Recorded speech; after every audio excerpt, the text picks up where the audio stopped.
রাজনীতি আর ত্রিপুরার ইতিহাস নিয়ে 1% উনি পড়াশোনা করেননি।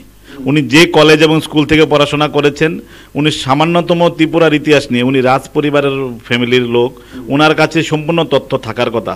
মেঘনা নদীর পূর্ব পার থেকে শুরু করে সিলেট, কুমিল্লা, ব্রাহ্মণবাড়িয়া, চট্টগ্রাম নিয়ে বৃহত্তর অঞ্চল নিয়ে আমাদের ত্রিপুরা রাজ্য ছিল।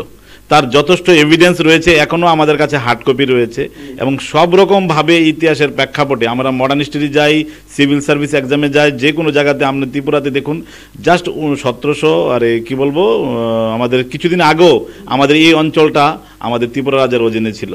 আমরা জাস্ট দুর্ভাগ্যবশত আমার 3 মাস আগে, ভারত স্বাধীনতা 3 মাস আগে আমাদের বীর বিক্রম, মহারাজা বীর বিক্রম চলে যান, নয়তো আমরা এই অঞ্চলটা আমাদের আজকে ত্রিপুরা রাজ্যে ছিল। প্রদ্যুৎ কিশোর একটা বাঙালি কমিউনিটির একটা লোককে দেখান যে মেঘনা নদীর পশ্চিম পার থেকে এসছে।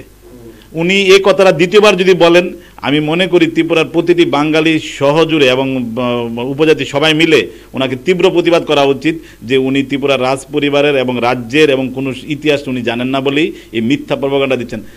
নোবডি আর বাংলাদেশ হয়েছে 1971-এ, তার আগে হাজারো ডকুমেন্টস রয়েছে। This is the part and parcel of this united Bengal. So why he tell this like this, মানে অবভিয়াস ওয়ার্ড।